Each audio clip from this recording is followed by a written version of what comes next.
Hello, ladies and gentlemen, and welcome to episode 114 of the Seezus Show. It's your boy, Sir Seezus. I'm back. I think the last time I recorded an episode was July 23rd, I want to say. So just to rehash on the previous episode, which is 113, it was basically the aftermath of the NBA Finals. So hope you guys enjoyed that. Obviously, the draft has happened. Also, free agency has taken place as well too. Still some players to be signed as well too, but it's been pretty good. My birthday passed, just turned 27, July 31st. I still feel pretty young, man. Like I said, I'm still very wise on the inside, but on the outside, I still feel youthful as well too. Everything is good and whatnot as well too. So, major updates for you guys, as you'll see when the episode starts as well too. And I'm very happy to have Trey Day XXIV back, my AKA co-host as well too. So, without further ado, before we get into the hottest topics, make sure to subscribe on all forms of social media at The Seezus Show, at Sir Seezus, at Traded XXIV. We're all over the place. But without further ado, ladies and gentlemen, make some noise for my boy, my co-host, Trey Day XXIV. What it do, baby? Let's get it. What's up, y'all? You already know what's going on. It's another episode of the Show. It's your boy Trey Day. All day back in business. You already know it's been a long time. I shouldn't have left you. Rest in peace, Aaliyah. What's good, Sir Caesars? What's going on with you? Man, I'm doing great, man. Last time we recorded an episode, or the last time the episode was released was July the 23rd. So obviously we've been busy, just doing stuff, exploring and whatnot. I've been busy, but I'm happy to be back with no other than Yeah, Trey Day XXIV. Trey Fayez. You can call him yes, the sir. philosopher of all philosophers. You can call him anything you want to call him, but happy to have this episode. Share this episode with you because it's been a while, and we definitely need to catch up on some things. But before we get into today's hottest topics, I want to do a little check-in again. So, how do you feel Okay. on a scale 1 through 10 from a mental standpoint, physical standpoint, emotional standpoint? If you care to share, obviously you don't have to get deep, but you can float around the answer if you want Um, to. I'm doing all right. Trying to set some like goals for cause we skinny guys, man. I feel like I talk about this area, but trying to set some goals to just kind of start like being diligent a little bit as far as I Mhm. won't say being super diligent in the gym, but being diligent in like dietary things and like a little bit consistency in the gym because it doesn't take much for us. A few push-ups, we good, whatever like that. But kind of setting a goal in that aspect and following it. If it's putting the beer bottle or the wine down, you know what I'm saying, for a little bit, and Uh, just getting stuff together. I've had a real pull to kind of like fast from a lot of things. You know what I'm saying, whether it be social media, whether it be traditional forms of entertainment, and consume more uh more traditional, I guess, like, literature, scripture, so on and so forth. Will there be just books? Because I mean, I rarely find my time having like myself having time for like books and stuff like that. But in reality, it's just me choosing to maybe turn on a YouTube video when I could get a chapter in, or it's me choosing to sleep a little bit more when I could knock this out and this, that, and the third. So trying to really allocate time from a growth standpoint, definitely because I'm in a new space. And also with that, I know I talked about it weeks and weeks and weeks ago, episodes ago. But just being able to cultivate your own space, I have to got people around me to do it really, really well. You want to be in a circle of people that you're inspired by, and I'm inspired by them a lot of times when with their spaces. It's like, oh, damn, like, this feels so crazy. Like I can't wait. So I have my own space now, so trying to be a good steward of that. So those things that are driving me. Also, staying good energy, staying prayed up about some opportunities that could be coming up down the pipeline. Um, Not asking for comfort outside of the ability to do my job in a way. So, what I'm saying, I would like to have comfort in my task, but when it comes to, sometimes taking the risk, sometimes going out on the edge to kind of be great. Also like kind of just honing down on that too. So I know that's a little bit of a long spiel, but hey, that's what's going on. I know I said a lot to be vague, but we talk about it behind the scenes and stuff like that. But that's where I am, man. What's good with you? I'm doing good, but I'm happy that you have your own spot now. Obviously, we kind of talked about that off air and whatnot, and it's a good adjustment. But you well equipped, more than well equipped for it as well too. So I know you've been, having your own peace of mind, and like I said, Heck that's yeah. that's your safe place as well too. So appreciate that as well. But yeah, I'm happy to see that you're doing good, that you want to, set goals and objectives for you as well too. For me now, it's like it's not even more so about, obviously, like, you have your goal, you have your grand scheme of what you want to do, but Hmm. now we just have to live by objectives. What are we going to Okay. do each and every single day when we wake up? What is our purpose? You know what I'm saying? How are we going to get to those objectives? How are we going to take these, by stride and whatnot too? So I definitely agree with you on Oh, that. But from a mental standpoint, I feel pretty damn good. No one's perfect, but I'll put myself at like a 7.5. Physically, like you said, that's something where it's been a very ebb and flow type of thing for me as well too. Like, I have moments where, like, I feel like I'm eating right, I'm working out on a daily basis, and then something happens and it kind of messes up my whole flow. But I mm, can't really use that as an excuse, because I'm only myself. I have to look at myself in the mirror and set aside time for those things as well too. So I'm trying to plan on, like, because normally, like, when I wake up, it's probably like, give or take, naturally by myself. If I don't go back to sleep, I'm probably up by like 5:30, 6 o'clock. But it's crazy because, right. like, when I wake up that initial time, I feel great. But when I go back to Mm. sleep, I feel It's a super wrap tired, sluggish. So I'm like, yo, if God is giving me this energy at this at this early time. time, why not make use of it by meditating or reading a book, or using that Mhm. time to go to the gym, or just do something creative before I start work as well too. So that's something I definitely want to kind of tap into as well. Um, and like I said, just attacking each day with purpose, and knowing that, because with me, sometimes I don't realize how much things that I do within a day, and sometimes I kind of get guilty on feeling like I haven't done enough, and as well too. Yeah.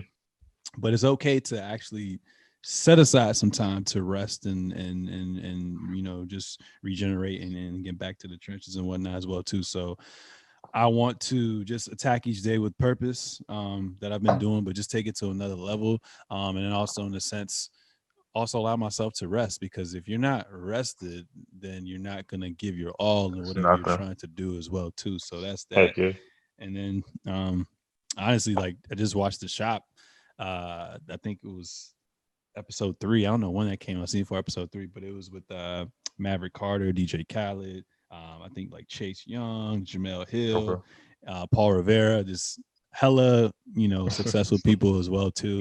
Yeah. And I had the Eddie in my system. So like 30 minutes later, I was feeling good, and I was just like locked Okay. in and All right. whatnot. But like, it's just a reoccurring theme that you and I always talk about. Shout out to the late Kobe, when we're just talking about the God of discipline. Like, all successful people literally give you the blueprint every single time. It's literally having discipline, building a routine, and then repetition.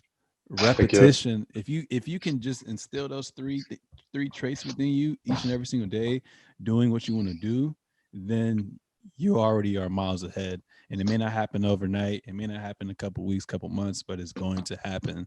And then, like you said, and like I said too, just putting yourself around like-minded individuals as well too.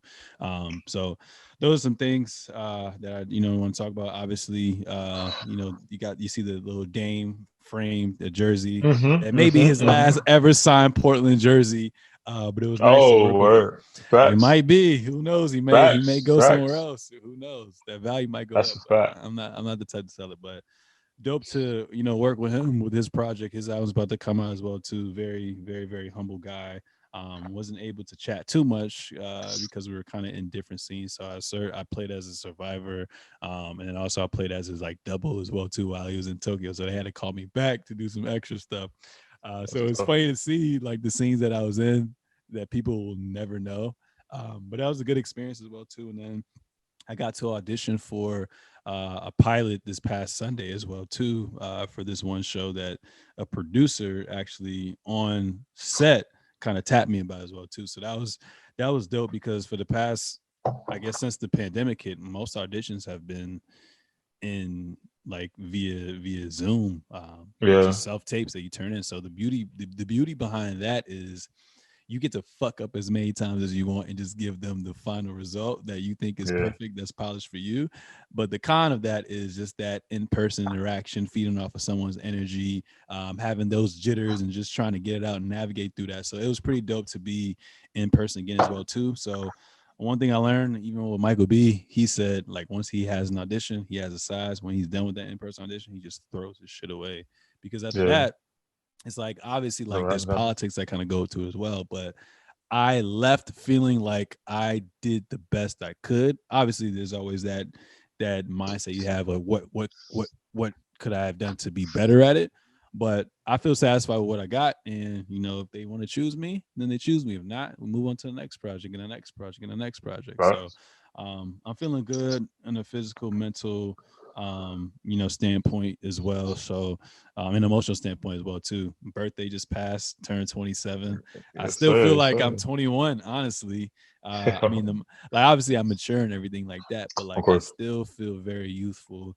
And thank God I still got my hair and my skin feels good and all that. Everything's feeling good. So it's weird. Like it just feels like this positive energy is just like kind of flowing over me. Okay. And I'm just taking it day by day as well too. So no complaints on this end. And I don't know what you're doing this Friday, but I'll be in Richmond for one day. Like I told you, I'm coming for my Hey, mom's birthday as well too. So hopefully we can link up. pull If up not, on me. I'll be there Pull the, up on the me. following weekend, Friday and Okay. Saturday as well too. So Sheesh. we bound to link up again. It's always good in person as Pull well. up on me. Um, but without further ado, let's get into the hottest topics of the Yeah. day. So last time we chatted, we were literally talking about the aftermath of the NBA Finals. It was did Giannis have the best closeout game? Did he have the best individual performance? What does this mean for his legacy? What does this mean for Chris Paul's legacy? How are these teams going to get better? Are they, easily, finals favorites from their respective conferences as well too? So a lot of aftermath. That we talked about. Obviously, the draft came up and whatnot, and there was some pretty deep draft class. I have to say, as well too. Yeah. But the biggest thing I want to kind of bring to light is NBA free agency / trade acquisitions as well too. So let's go ahead and get this show on the road as well too. So Los Angeles Lakers made a lot of moves, a lot of moves. Like you would think you keep your core intact, right? And then from there you kind of just move some pieces around. But honestly, ever since they won the Disney Plus trophy in the bubble, um, they've been making a lot of moves and literally just tweaking their roster as well too. So um, I guess the biggest highlight would probably be that Russell Westbrook trade. So Russell Westbrook, they traded him for Kyle Kuzma, KCP, Montrezl Harrell, and then the Lakers 2020. I mean the 22nd overall pick of the 2021 draft that just passed as well too. They're also able to retain THT on a 3-year deal. They got Kendrick Nunn, they got Carmelo Anthony, they got Dwight Howard, they got Trevor Ariza, they got Trey Bazemore, and they got Malik Monk as well too. So completely revamped team as well. So I guess the first question I have for you, and if you want to just focus on this specific topic, or if you want to, Okay. go into another lane, it's open up to you. But my first question for you with the Lakers new addition to the AD and LeBron experiment, what grade would you give their off-season moves? I would give their off-season moves by looking at it. I would give it a B plus, damn near borderline A. If it's on a 10-point scale, I'm giving it a 89.5. You know what I'm saying? It's damn near a 90. So if it's on a 10-point grading scale, sliding scale, pretty much giving them an A minus. Um, There's a lot of good stuff. You mean you got a lot of good players. The points I take away are simply because of kind of age. We're looking at a younger league. But these guys are all proven, and the biggest thing with them this year was that they crawled into the playoffs with injuries. Of course, we saw an injury that wasn't of his own body, kind of out of from a outside force for LeBron James. We've never seen him out that long. But really, we talk about age. We talk about, one of your main guys being AD. Can he be on the court? Can he stay healthy? Like, what's going on with his calf muscle? This is a 7 foot tall guy, so his calf muscle is probably as big as my torso. You know what I'm saying? Like, it's one of those things. So it's like, when you start thinking about it like that, it's like, oh well, these aren't just muscles. These are damn near machines. So, but they reloaded with some guys too. I mean, you got Malik Monk, a younger guy. You got Kent Bazemore, Kendrick Nunn, who coming down that stretch. I know I got you rolling. Coming down the stretch, for the Heat, in the regular season at least, got the job done. He got to the playoffs, but really we need a bench and we need a group of players on this team that can get us to the playoffs, along with the core guys being able to put their 20 and 10 or 20 and 15 on some nights when the lights are real big in there in Madison Square Garden. Give us 30 and 15, however you feel like doing it. The main guys have to do it here or there, but the bench has to carry us down the stretch of the season. And the only way I see some of this going wrong is if they get hurt by the injury bug and the old age bug. But I'll give them a B plus on their free agency. Yeah, I agree with you as well too. Give him a B plus as well. The only concern I have is age as well too. I mean, luckily Kendrick Nunn's relatively young, and THT is relatively young, but they may have the oldest team of all time. High key, bro. Yeah, Like yeah, that's just yeah. actually crazy as well too. But for Rob And to we're get looking back for in the THT to make a leap this year, because hopefully they saw something in him, a little bit more than we did. I started to cut you off, but no, no, no, I think no. he's a great player. I think he's an amazing player. We haven't seen that. Oh, we're gonna go to him down the stretch being that kind of 6 man kind of person just yet. Maybe he's a role player for the most part. Who knows? Yeah, I mean, as far as age, 80s 28. So everyone's basically over 30. So Kent Bazemore, Russell Westbrook, Wayne Ellington, Wesley Matthews, Dwight, Trevor, Jared, Mark, LeBron, Melo, all over 30. Under 30, 80, 28. Kendrick Nunn, 26. Devontae Kikok, 24. Malik Monk, 23. Giannis' brother, Kostas Antetokounmpo, 23. And then THT is only 20 years old, but it looked like he's 35. Facts. So I guess in a sense they have somewhat of youth on their side, but it looks like they're just gonna have to find a way to develop a new scheme defensively. Like you said, the league has changed so much as well. So I'm kind of curious. Like I know with their coach that he's very defensive minded, but like who's that defender that's gonna take on those guards every night as well too. Who's gonna be that wing defender as well. I just don't really see that. So I could see a lot of zone, and then a lot of AD playing the five as well too. But I mean, we're going to see what happens as well too. So if they can stay healthy, the way the Western Conference is jacked up right now, Yeah. Kawhi Leonard partial torn ACL. I don't know when he's coming back. Jamal Murray tore his ACL. I don't know when he's coming back as well too. The only real threats that are in their way, I mean, I'm gonna give the flowers to the Suns because, like we talked about last episode, I expect all the young players to take their game to another level. Obviously, they also got JaVale McGee, and they re-signed Cameron Payne as well too. But they pretty much got the same roster attack. So I expect them to take another leap. And then Chris Paul's a little bit older. I don't know what to expect, but I'm not going to rule them out as well. And also, I mean, when you look at it, Portland didn't really make any moves either. Um, Mm-mm. like I said, James Clippers out of there. up, Denver's out of there. Dallas, I mean, they re-signed Luka, which we'll talk about a little later on, but no Yeah. one's really made any improvements. So the biggest threat to me for the Lakers is their age, the Suns, possibly Utah again, and then Golden State Warriors, who lucked up and got some key pieces with the 7 and 14 pick, and Clay coming back as well too. And we don't even know if they're going to make another trade as well too. So I agree with you. A solid B plus as well. But like I said, only time will tell. And sometimes Father Time don't always work on the tail end of motherfucker's career as well too. So my other Yeah. topic Yeah. with that, before the acquisitions and whatnot as well too, they ended up getting Russell Westbrook. His accolades speak for itself. Triple double king, I think 9-time All NBA, 9-time All Star. former regular season MVP as well. I mean, he's done it all. The only thing that's really missing for him is a championship as well. But chemistry wise, right?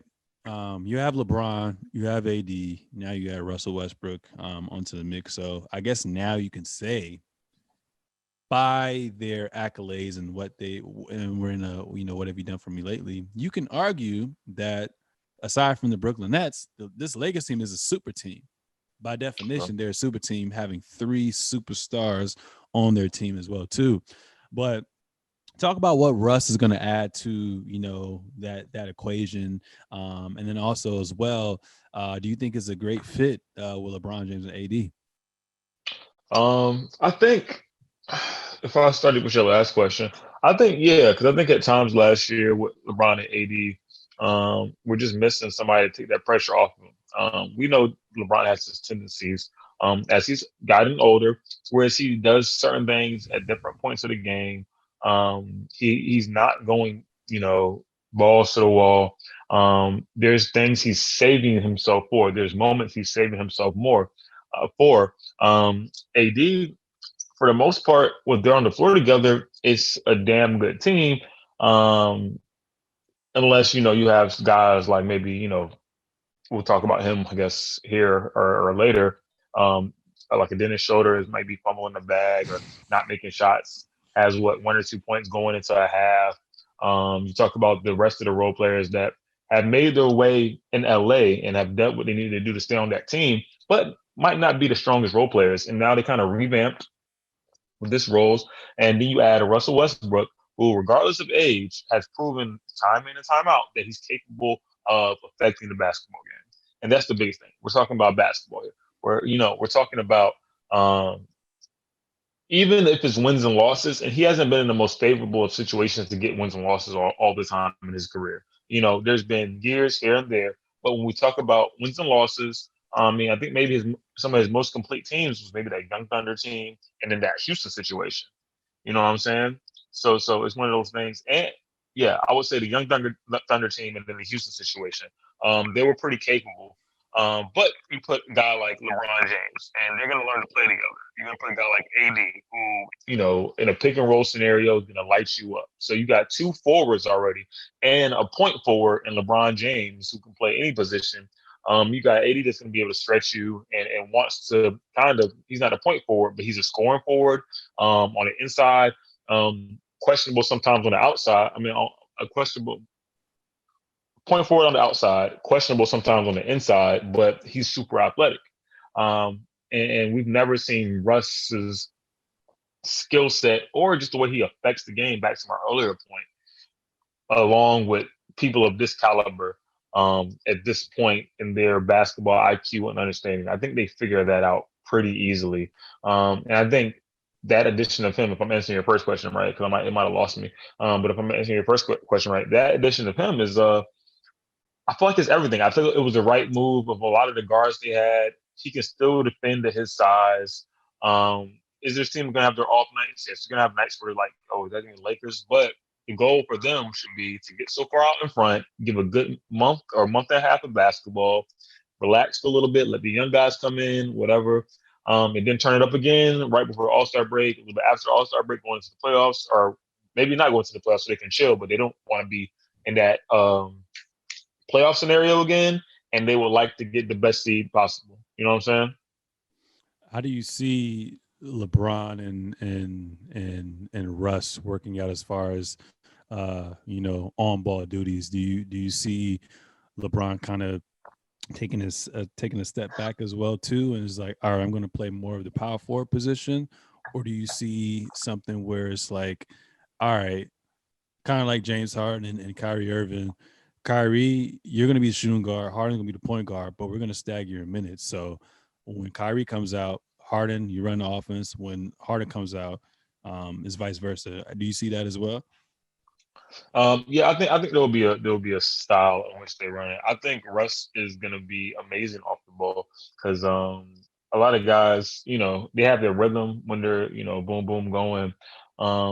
Russ can be a streaky shooter sometimes here and there, but I think if you put a point guard that's been on the ball, but a scoring point guard, off the ball, you can even more so increase him because you don't start him with the already dribble. You start him. He's already in that triple threat.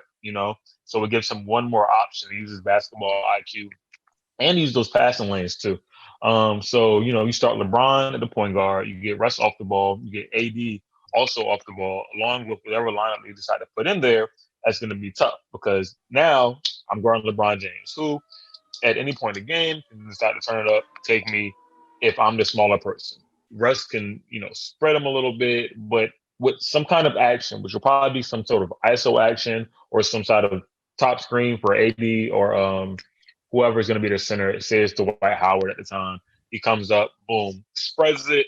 Now you have AD possibly in the post to that extended post, like the short corner, maybe even three if you feel like it. You have Russ on the other side that can come up and run that continuous motion action or run that ISO action, which a lot of NBA teams like to run nowadays. So I think LeBron will still be the primary ball handler only because Russ is going to be able to get everything he needs to do in that shooting guard role. On top of Russ is, again, a triple-double machine. He can still pass it, find his assists. So LeBron's not going to be super stagnant once he passes off the Russ. When we see it coming down the stretch, I think we will refer to that kind of style. But throughout the season, we're going to see a combination of a lot of these things. We're going to see, we're going to stagger the minutes, but it's all about what's going to work in playoff time because this team is only built to work and build and get championships right now. You got a lot of guys on 1, 2, top 3-year deals, So we're built to win a championship. We're gonna try to figure it out in the middle, but coming down the stretch, we're gonna go to our tongue, our what we know to be true. And I think NBA coaches are good at that. Sometimes we see teams like, what are they doing? What's going on? But coming down the stretch, they get it together because they want to see, all right, how can we work this? Let's try to do this. It's the stuff that's like, all right, let's see these guys make their money early in the season. But coming down, you have to know your role. You have to know your role. And the coach knows his role. It's like, all right, let's reel it back in. We had questions maybe about the Clippers and stuff like that. But at the end of the day, we saw Ty Lue reel it back in. He did what he had to do, being an amazing coach. Same with a lot of these coaches. They know what they need to do, but to win the culture, to win the locker room, and to keep the season flowing, because there's specific parts of the season that, sometimes it's going to be up, sometimes it's going to be down. They have to kind of like take the reins off, say, hey, here's our motion, here's our ISO, go play it. Get into the playoffs, hey, this is what we're doing, and if you can't do it, you have to come out. I'm not running 7 deep. It might be 6 guys playing, and we see that hurt teams. We see that, maybe elevate teams sometimes depending on their depth. But that's my skills. Yeah, for sure. I agree with everything that you said as well too. But between those three, obviously, with those three, they're always going to have shooters around them, whether it be Bazemore or Melo or Ariza, whoever. Who's a good pickup. Which is all great pickups as well too. But honestly, like I don't really expect Russ to shoot that many threes.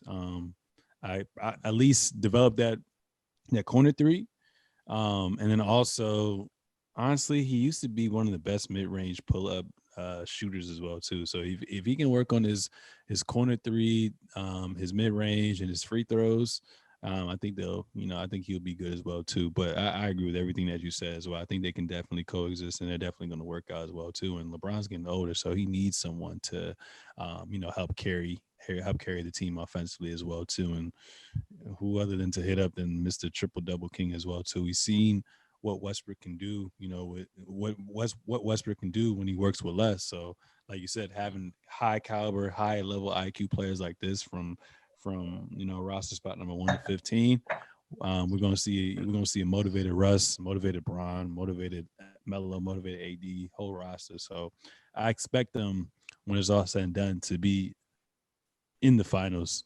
To be real with you, if they're all healthy as well too. Moving on from that, no one's really been talking about the Chicago Bulls ever since Derrick Rose left as well too. And I think with the moves that they made this free agency as well too, I think we should feel the same way we felt about the Knicks making that stride. I feel like this should be the same way we feel with the Chicago Bulls as well too. So as far as their moves, they made a couple moves as well too. So it's a lot of cap lot of cap when DeMar DeRozan was saying on Club Shay Shay with Shannon Sharp. He was like, "Yeah, I mean, I'm at the point in my career where I made enough money, and I'll take considerably less to compete for a championship." With me, I'm just like, "Yo, if you 32 years old, and if a player like a Chris Paul, who's damn near almost 40 years old, still getting the bag every single year." Yeah, I'm go get the obviously bag. I want championships, but if I'm still that young, I'm trying to still get that bag while still being able to have an effect on the team and at least them be a playoff contending team as well too. That's what I'm about. I'm trying to get as much money as I can, and then from there, if it's set in God's plan, I'm gonna go ahead and get that championship as well too. But Facts. DeMar DeRozan, instead of taking a veterans minimum, which I thought he was gonna take on the Clippers, which would have been nice, or the Lakers as well And you too. said DeMar's 32? I think he's only like 31, 32 years old. Yeah. Okay, okay, Yep. okay. Yep. But yeah, he signed a 3-year, $85 million deal with the Chicago Bulls and a sign and trade for Thaddeus Young in the future, first and 2 second-round picks. And then they also added point guard veteran, you can say veteran now, and Alonzo Ball, who was also in a sign and trade as well too. He signed a 4-year, $85 million deal in exchange for Thomas Saturnovsky, Garrett Temple, and a 2024 second-round pick.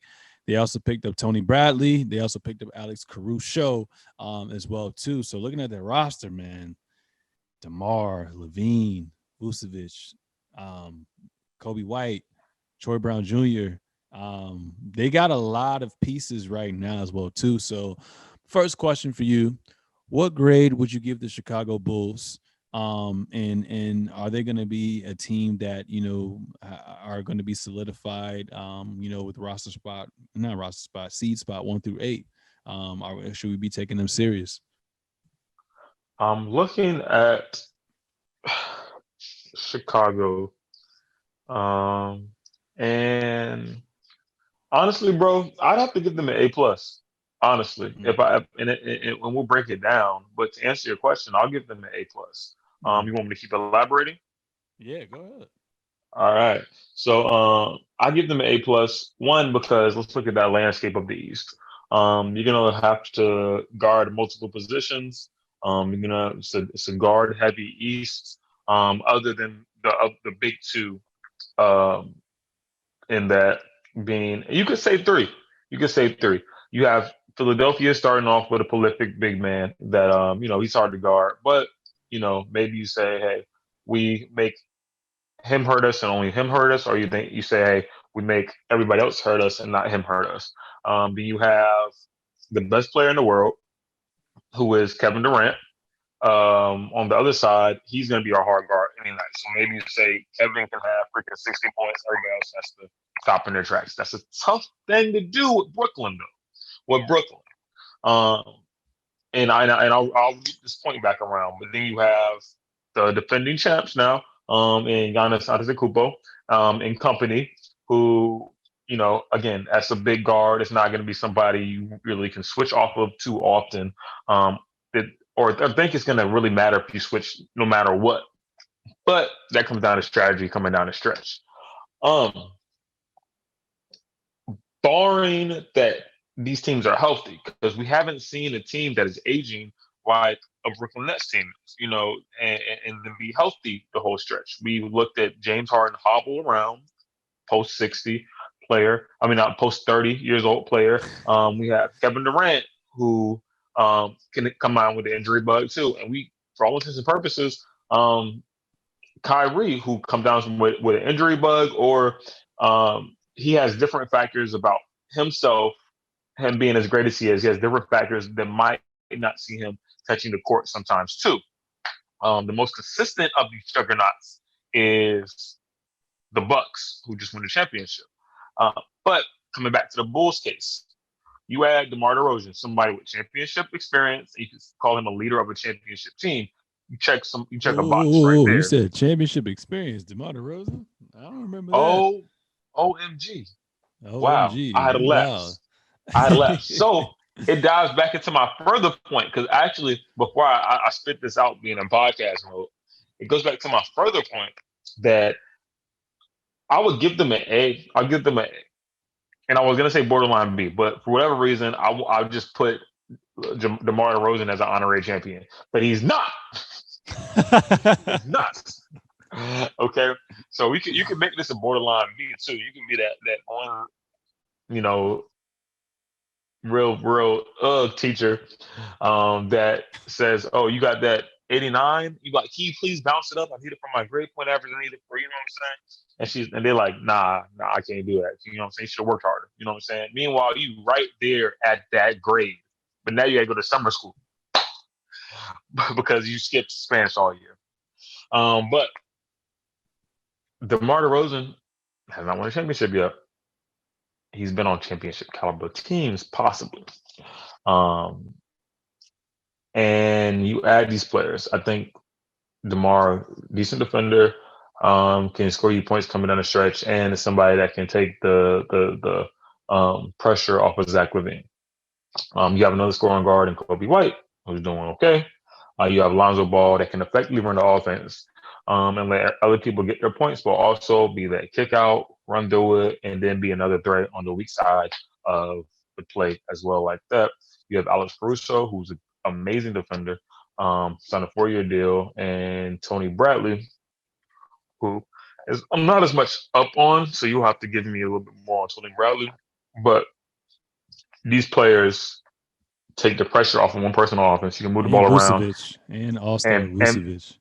and Vucevic, who can score in tons, you know, and can do what he needs to do. So that's the big one is Vucevic. The other guys come in, and you take pressure off the main guy from a guard standpoint, Vucevic, you know, forward.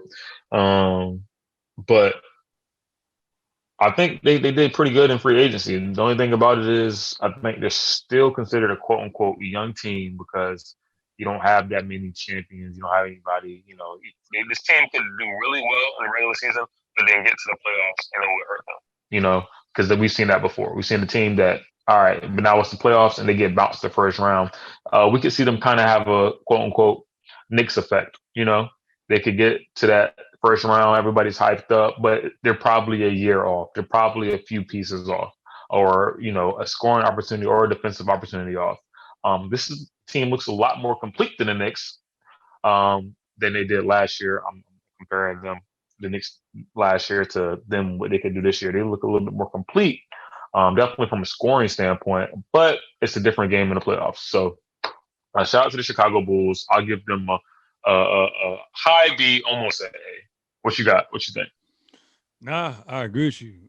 I mean, because the whole goal was to try to keep, in which, in my eyes, we could agree that the focal point, their quote unquote Zach. star is Zach LaVine. You try to retain him. You try to keep him happy because there was rumors that he may not, and when the time comes, you know, re-up on the contract and go elsewhere. So you add a veteran in DeMar DeRozan. You add someone who's improved every single year, Lonzo Ball, who I think is going to finally have his breakout season this year. He's been healthy the past 2 seasons, so he's able to work on his game.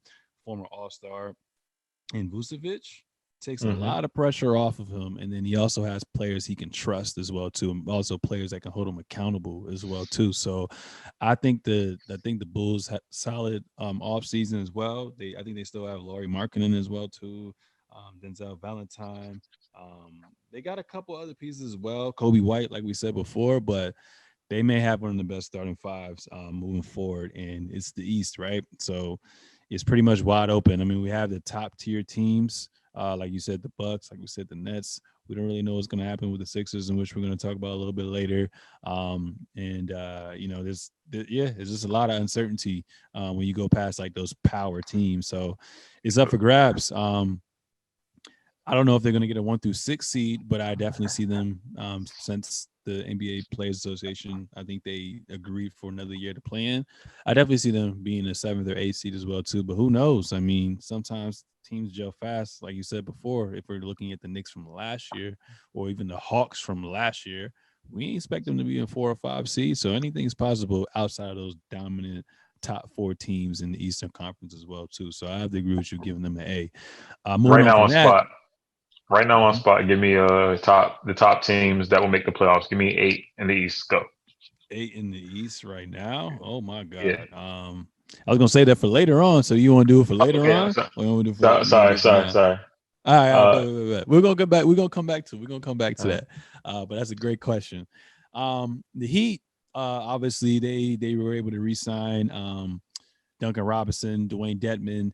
They also signed PJ Tucker, who I thought was a huge blow to the Bucks as well too. When you think of championship DNA, you think of like a Draymond Green to a championship team. I he's felt like that. that was PJ Tucker to the Bucks as well too. So huge blow for them, but obviously a plus for the Miami Heat.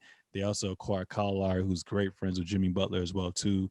Re-signed Jimmy Butler to a super max deal, and also gave came and brought in Markieff Morris as well too.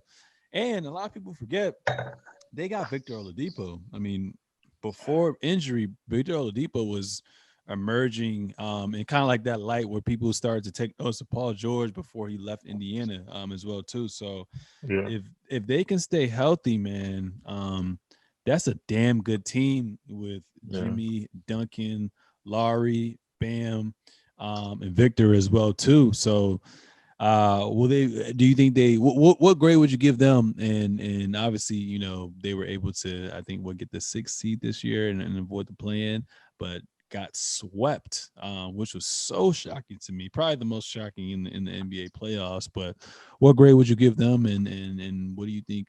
Their what do you think the ceiling is for them this year? I think they got Kyle Lowry. They got to retain Duncan Robinson, who's an underrated defender.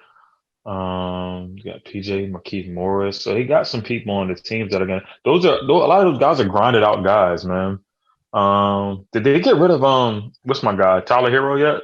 They They love they him they, too st- much. they they still kept Tyler Hero. They still They kept love Tyler him too Hero. They, much. Uh, mm, we'll see after this year. And not saying that this is no disrespect to Tyler Hero, but there's just been some super enticing trade deals where they could have got a generational player that he was in, and they just kind of pulled him back. So they clearly believe in Tyler Hero. So shout out to Tyler Hero for that. But the Heat, and I think I have to give it up to where they placed last year. I mean, yes, they got swept, and maybe that was fatigue from the bubble as well.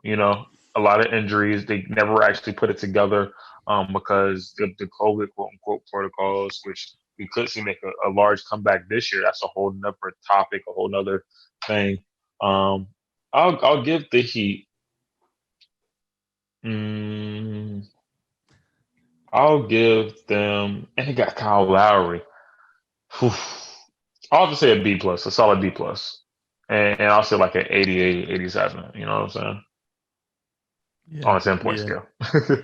Yeah, I give them a B minus, Okay. or even a C plus. I mean, you got better from last year, but you didn't get much better from last year. To me, like they kind of got exposed in the playoffs. But like you said, we could attribute a lot of things as well too, because the team that they went against, the Lakers, they kind of fizzled out and had to deal with the injury bug as well too. In Miami, he had to Yeah. deal with COVID.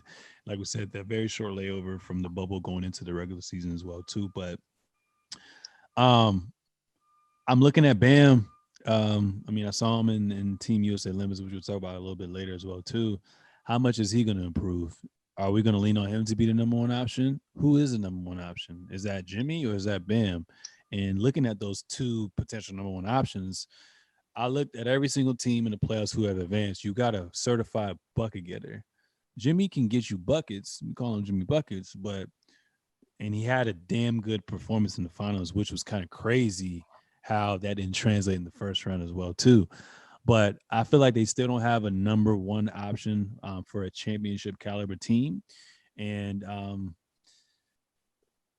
I mean obviously Kyle Lowry is going to get them more looks. He's going to have that offense flowing. That's another veteran there as well too. But I wish they kind of could have found a way to get a trade in or get it, like I said, a quote unquote number one option. So we're banking on Tyler Hero. We're banking on Jimmy Butler. We're banking on Bam Adebayo to just get better. And Kyle Lowry's 35 years old, we don't really know what to expect with him. He's battled some back injuries these past couple of years as well too. So they got better, but as far as getting to the conference finals, I see a second round exit for them as well too. But I want them to prove me wrong. So Warren, hopefully your team can prove me wrong as well too. Um, Hopefully. Moving on from that, the Brooklyn Nets as well too. Brooklyn We're Nets, Brooklyn. where Brooklyn at? Where Brooklyn at? So they obviously drafted I think they picked up Cameron. No, they picked up a guard. They also picked up a center. I think it's Javon Carter, I want to say. I'm not quite Yeah, sure.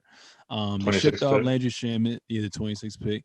But they re-signed Blake Griffin. And then they signed Patty Mills, re-signed Bruce Brown, and obviously they have their big three intact as well too. So I guess the biggest addition for them is that we're kind of figuring out, who's going to be their big. That's kind of what they were lacking at. LaMarcus Aldridge kind of went out. Obviously, there's been some rumors that he may come back as well too. But I'm kind of sold on their guard. Their center that they drafted, and also their guard Sharp that they drafted as well too from UNC. But how do you feel about the Nets acquisitions?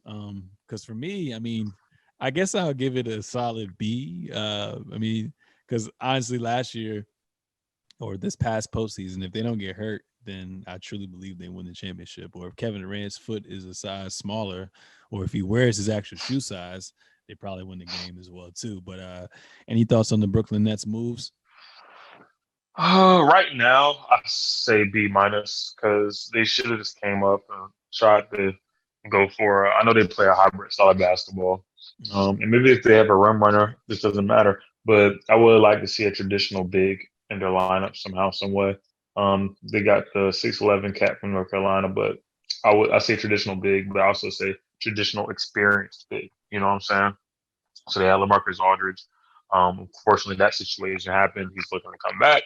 Who knows? Maybe they'll get blessed with him again. Have to make a cut to the roster for the playoffs or however it goes. But I'll have to give it a B minus.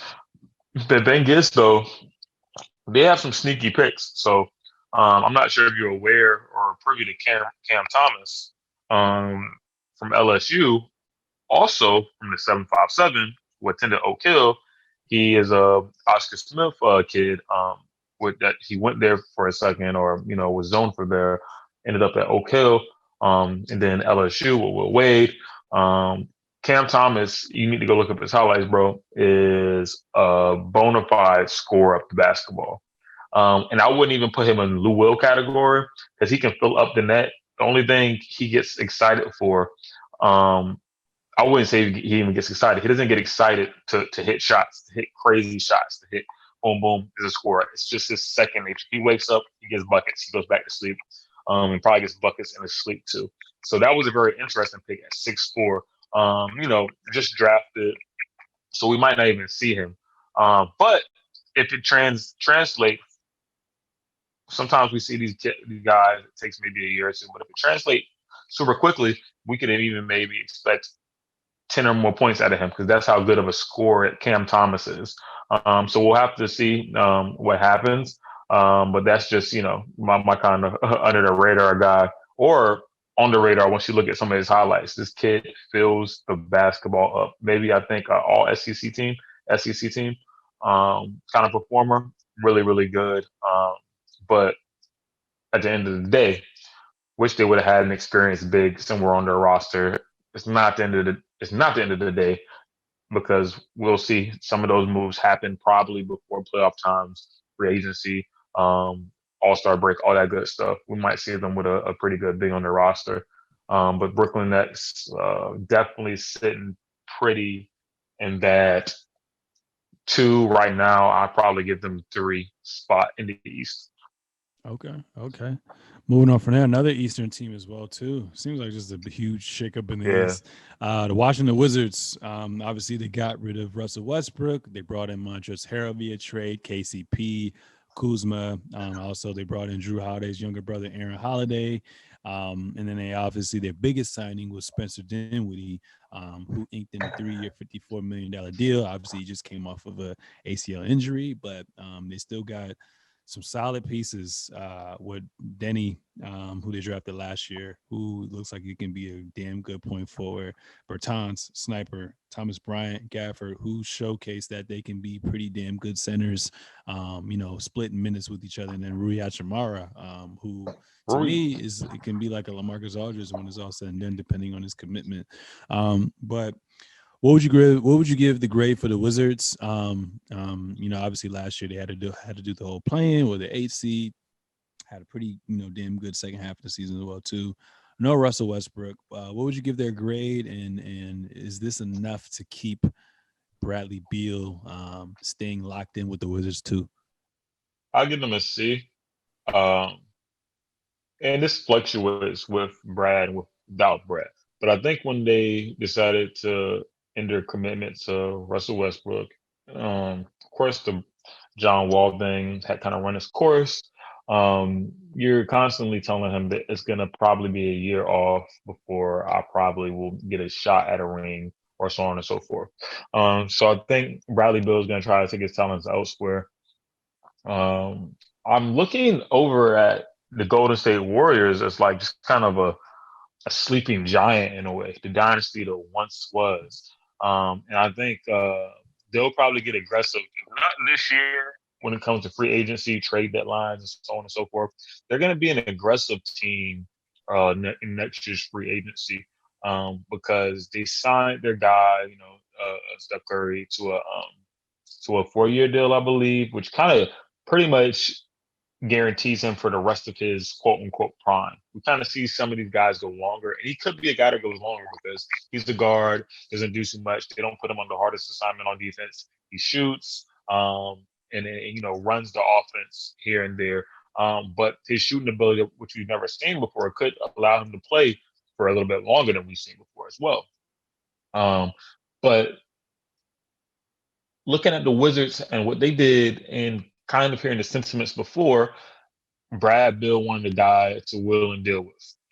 As good as some of these players are on this roster, and as good as their potential is, potential doesn't win you championships.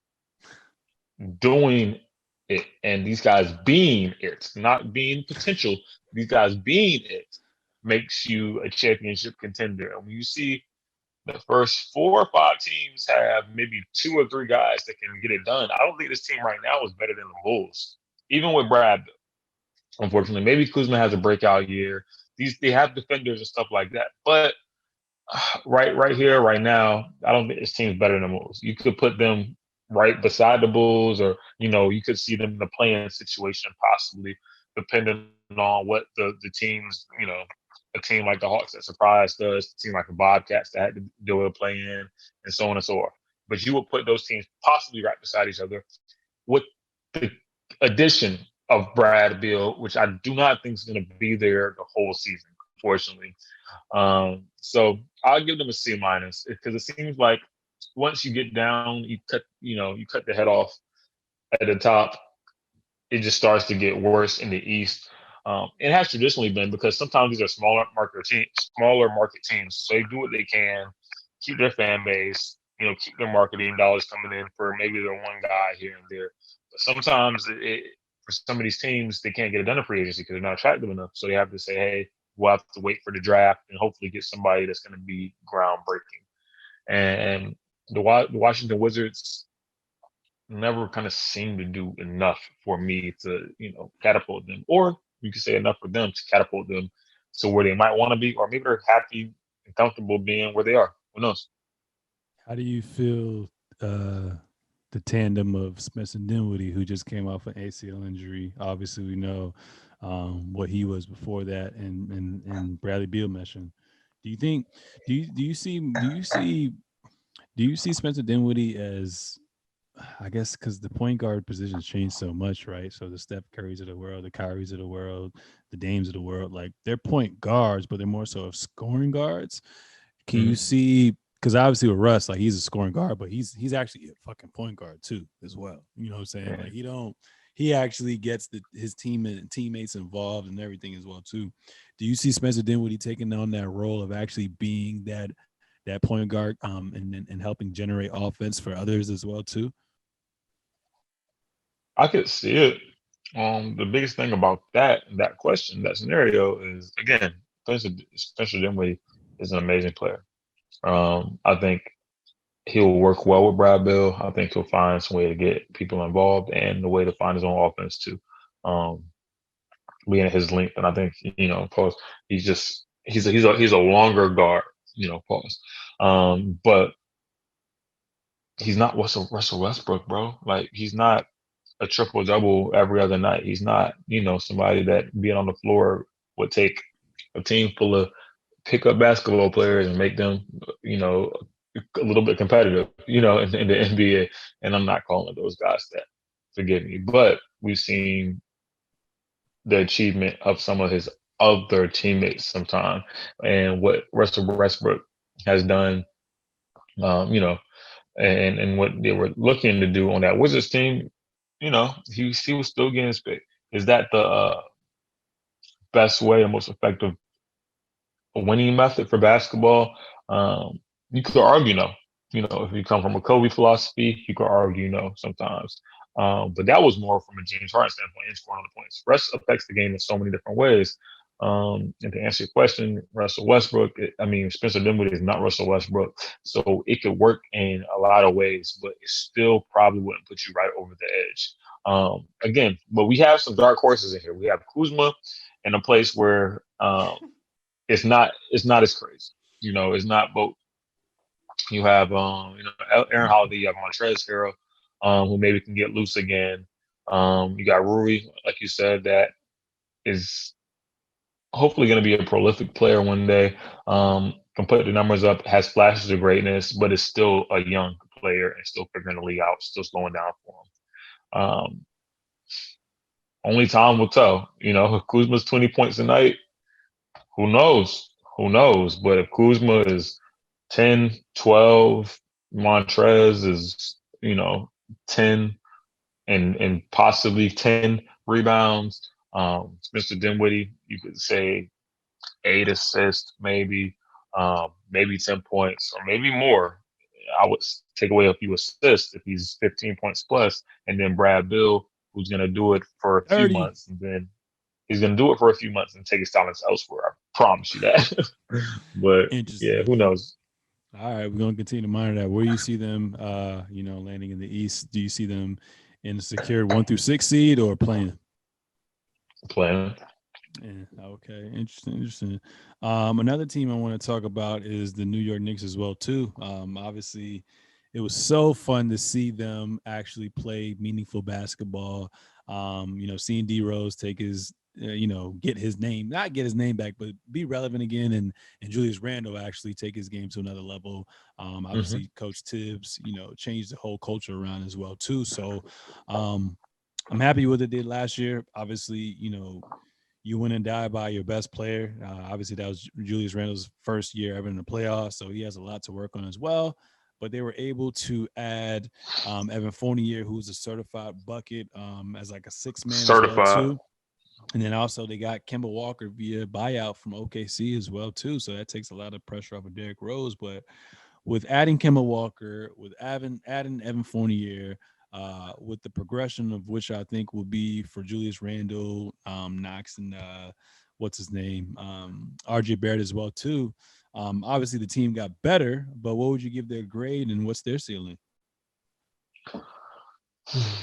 Kemba Walker, Evan Fournier, who's some buckets. They retained Derrick Rose, Nerlens Noel, who we'll call him a shot blocker, Taj Gibson, who's a decent vet, and Alec Burks. Could you refresh me on Alec Burks? What's going on with him? Where did they get him from? Where they sign him from? I'm not sure where they signed him Okay, from, to be I, real with you, but I'll do the I think research. they re-signed. I think they re-signed him though. Yeah, say Okay, return. So these guys like okay, 12 okay, points last okay. year off the bench. Let's talk about it. Their biggest thing was scoring. Outside of who like Derrick Rose last year, in the playoffs, we're gonna, you pay them. We're gonna bank on Julius Randle getting not exponentially better, but it needs better enough. If that's even a phrase, who knows? Excuse my grammar, but good enough to take you past the first round. That would be a win. Um, and I think with them adding, a Taj Gibson who's a center, adding a Nerlens Noel, and it'll probably allow Julius Randle coming down the stretch, hopefully, possibly. If it's not the 5 and you probably play a little bit more spread, you'll allow him to play the 4 as well, which he can do that free throw extended area. He can knock down some shots. even play the top of the key. I think it opens him up for a little bit more. Kemba Walker, who's just a certified winner. When it comes down to it, he's a warrior. But that Evan Fournier uh, pickup was huge, man. Like those buckets. Oh my goodness. Derrick Rose, who's a little bit older, but can prove to be a guy that injects energy, some scoring, and some passion to your lineup coming down the stretch. You can always call on him to try to figure out how to get the job done. Although he struggled by himself, facing the Hawks because it seems like kind of the other guys, it was just a different moment for them. I think you're baking on the improvement of some of these players. They kind of know what the playoffs is. They know how to approach it a little bit better. And on top of possibly a more complete scoring team, I'll give them a solid B. Yeah. Solid B sounds right as well too. Like you said, they're banking on their signings with Fournier because that was the biggest thing in the playoffs, like just lack of scoring, right? So Mm-hmm. Evan Fournier can give you, oh no, if he's hot, he can give you 20 to 25 a night. You probably 15 to 18 points per game. Kemba, the reason why they call him cardiac Kemba, you know what I'm saying? He's a certified bucket. The biggest thing with Kemba is his health. If Kemba can Yeah. stay healthy and he's sharing those minutes with Derrick Rose, then they have a solid rotation mixed with their veteran leadership and like you said, the young talent as well too. So I expect Knox to get better. I also expect what's his name, Frank Matilka to even get better. I also expect Yeah. RJ Barrett, like I said, to get better, and then Obi Toppin to get better as well too. So I see them being like outside of the Bucks, outside of the Bucks, outside of the Nets. Like I said, we don't know what Philly's gonna do, and maybe Miami being those. I say, all right, I'm only gonna put stock into the Nets and the Bucks right now because I don't really know how everything's gonna pan out. But outside of that, like they're definitely not going to be a playing team. I'll tell you that they'll be a 3 through 6 seed. And it would be so dope to see a rematch in the playoffs or even opening night in New York where the Knicks go up against the Hawks as well too. So I agree with you. I like the B move as well too. Some other things to kind of take note of as well too. I know you talked about Dennis Schroeder. Fumbled. Motherfucker really took a $70+ million pay cut. It's crazy how the Lakers offered him 4 years, 84 mil. He thought he was worth more. And it's what have you done for me lately? You know, they sometimes they pay you on potential, but a lot of times later on in your career they pay off of your post production. I mean your production. And obviously being in the Lakers market, he had an ample amount of opportunity when LeBron and AD were out. When AD went out and it was just him and Bron, non-existent.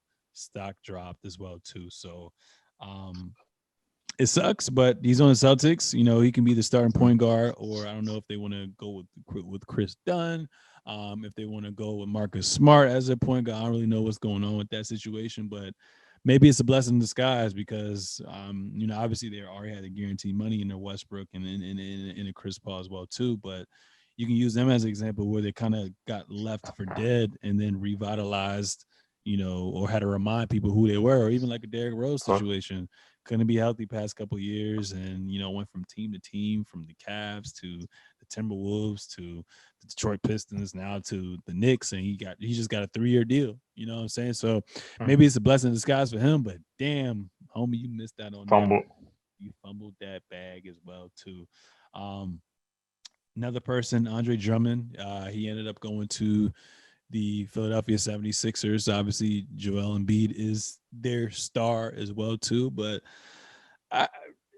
that's shocking as well too. I mean, I already knew based off of the type of player he is, where when I say this, he's kind of like that traditional center who really can't stretch the floor and isn't as versatile, but he's still a threat in being basically a walking double-double.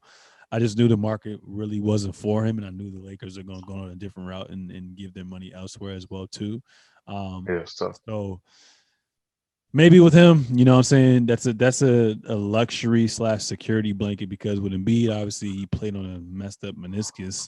And Yeah, with him, he's known to be in and out the lineup, but he's there when it matters most. So that's gonna be good for them. But like I said, I really had to see how their roster pan out as well. Shout out to CP3 getting a 4-year deal at his age. Them re-signing, facts. JaVale McGee with the Suns, so I expect them to be good as well too. And Mike Conley came back to Utah.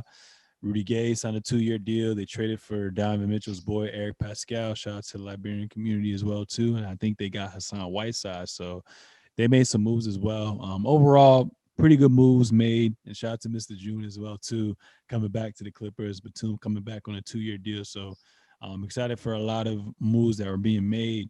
Um, Before we end things as well too, a couple more things I want to talk about is they do the max to Luca today. Gave him a Deserved. 5-year, $270 million rookie extension as well too. What does this mean for not only Luca but the organization as well too? And having him in the palm of your hands, obviously now, even if he got this big deal, right? Players of his caliber have proven that they can, if they want out, they will get out as well too. But with Mm. him, seems like he wants to be there and wants to build something there as well too. What does this mean for Luca? What does this mean for the Mavs? And do they have? Do you think you trust the organization enough to build a championship team around him? Um, I guess shout out to Lucas, shout out to Dallas, great city. Of course, Luca is an amazing player. I think this locks you down for you can even explain, hey, this next year it's going to be 1 year off, but after that we're going to really get you right with this free agency moves and stuff like that. So you have a guy who's what, like 21, 22, maybe, who's going to get, I mean, the game is already slow for him because he's been playing professional basketball since he was like 15. But, he's only going to see it more and more, hopefully stay interested depending on what you guys do as an organization. So my only thing would be put players around him, put either another guy that could, help him take the double team off or, take the constant crazy pressure off of him that can score, give me a guy that can also defend. Just put players around us. How can we get some of these deals? Shit, if I have to hire a new general manager to get these guys in, I will, because this 5-year max, this is your timeline, Dallas, to win another championship right here. You know, and we'll say 5 years, we'll say 3 years. We'll say 3 years realistically. But if it's not this year, you better get busy in free agency next year because this is your timeline. If not, a team will take him on because they're going to be able to take him on when he's like freaking 26, 27 and have another 5 golden years, if not the best years of him, from a IQ standpoint, from a just, and he's already just a fluid, complete basketball player as it is, but they're probably going to get better than you. So if you want to get a championship with a young superstar or once in a lifetime generational talent, you better do it now. So all hands on deck with that and getting people attractive to come to Dallas. No matter what it is, and this is a longer conversation that I could talk about now, talk about later, but the league is very much changing. So who's a superstar that I want to acquire this year?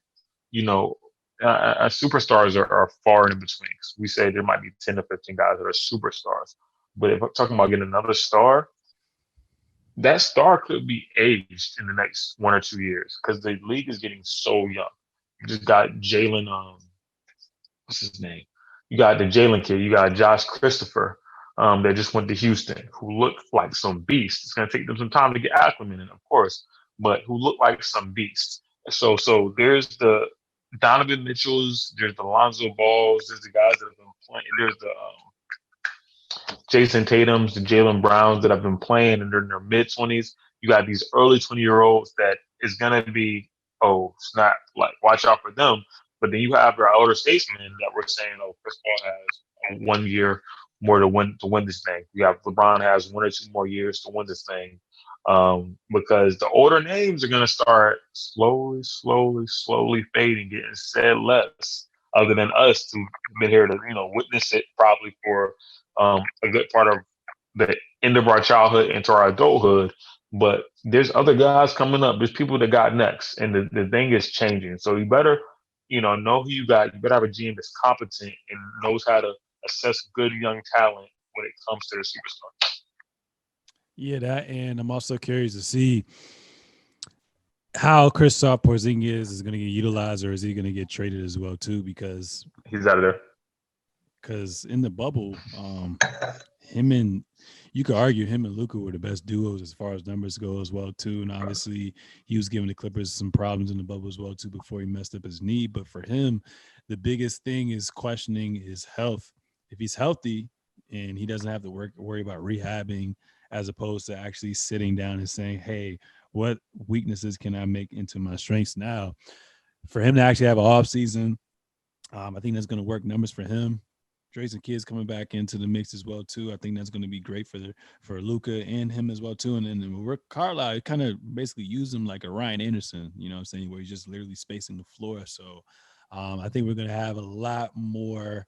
I think Porzingis is going to have a lot more of a role in that offense as well too. And there's going to be two scenarios where we see Porzingis get to where we think he's going to be, and they're a great dynamic duo, or you build up a stock and, like you said, you get rid of him, trade him, and get some, either future assets or a star that's comparable as well too, whether it be like a Cat or like a Bradley Beal or whatnot, or a young star that who may blossom in, by the end of the year as well too. So I think, I mean, if you take the Clippers out of the way, that's been his Achilles heel, honestly, the past two seasons is the Facts. Clippers.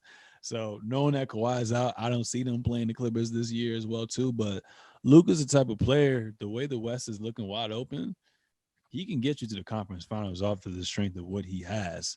You add another Hmm. superstar into his mix, that's a Scary. finals appearance right there. It's very scary as well too. So Mavs, y'all got to act within the next couple of years or borderline now, or else he's going to force his way out. But I think Mark Cuban, that front office, Jason Kidd, I think they're taking the right steps to build something there as well too. So we saw what they can just do with one star.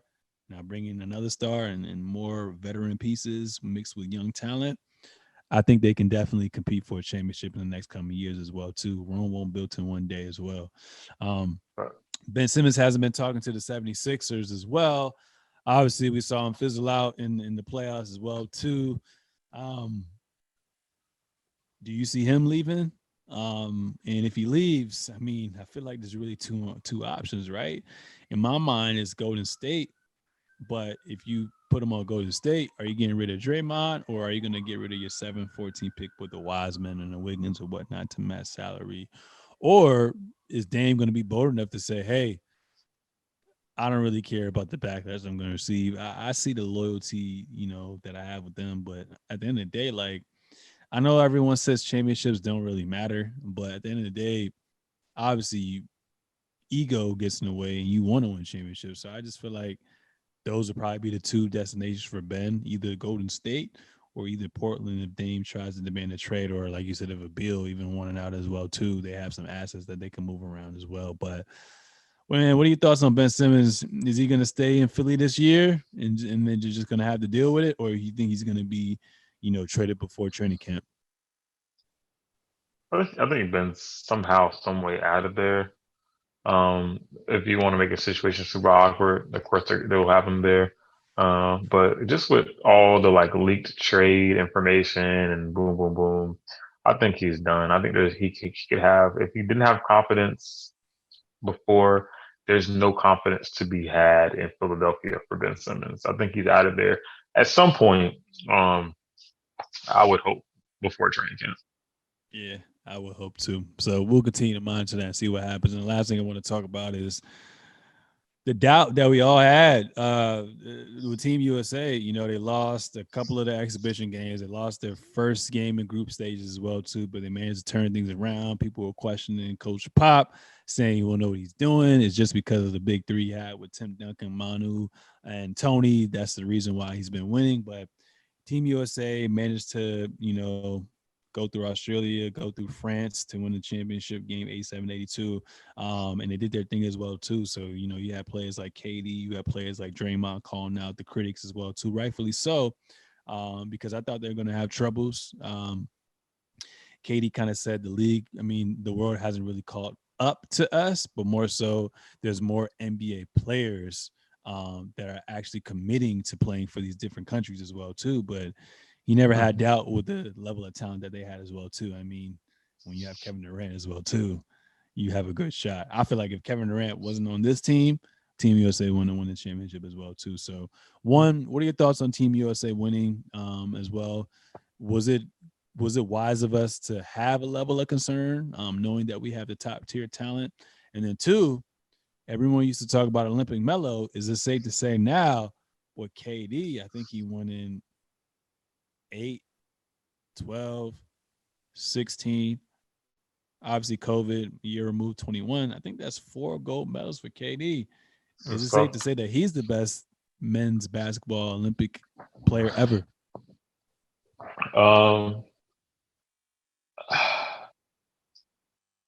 Katie and Melo are tough, man.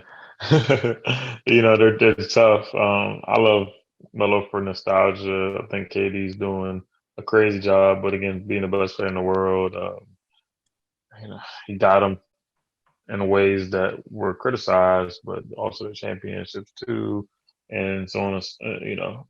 I think Katie for being the defender that he is. Um, and Melo plays some defense too. Don't get me wrong, but for being this ever versatile person that is willing and ambitious to play that kind of defense, because we see these world teams coming around in different nations.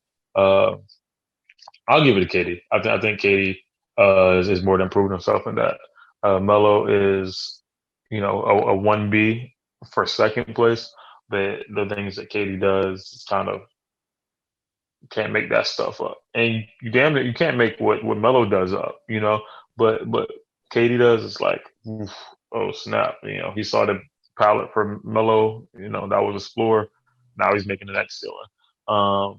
And we were right to be concerned, man. I mean, yes, it was the first few days of the job. Everybody's in training and stuff like that. You're trying to figure it out, seeing what works. Do I think from a strategy standpoint, do you ever give those teams your best effort or your best sets and stuff like that coming out in those what's exhibition games that you probably scheduled in Vegas? No, you never do. You just say, hey, get out there, play. Let's see what happens. Play. Oh, we lost by 5. Oh, let's see what happens. Get them comfortable. Oh, we lost by 5. But those guys going balls to the wall in a system that they know is going to come locked in. It's tough to be the best athletes in the world. So to Katie and Draymond's sentiments, respect to the gods. But we were good to be concerned. It looks less of a gap. There is still a gap, but there's less of a gap. And not having main character syndrome to be an American or anything like that. But it's a sport that, yes, there's clubs and stuff like that, but from the athleticism, from cultural, from just the way it's played at the high level, high IQ, high athleticism again. To quote Draymond, this is our sport. What you mean? What you mean we're gonna lose? This is our sport. Yes, we're still in the lead for that for now. So I guess we can rest our heads. For sure. Any closing remarks for episode 114? Man, 114. Nah, man, just make sure y'all go out there. Y'all check on somebody this week. Make sure they're doing good, because as cool as stuff has been, it's outside of we have been. There's still changes that are coming about. So you have to take care of yourself, take care of your chicken, and take care of your mentals. Okay? Take care of your chicken and take care of your mentals. Shout out to the great Marshawn Lynch.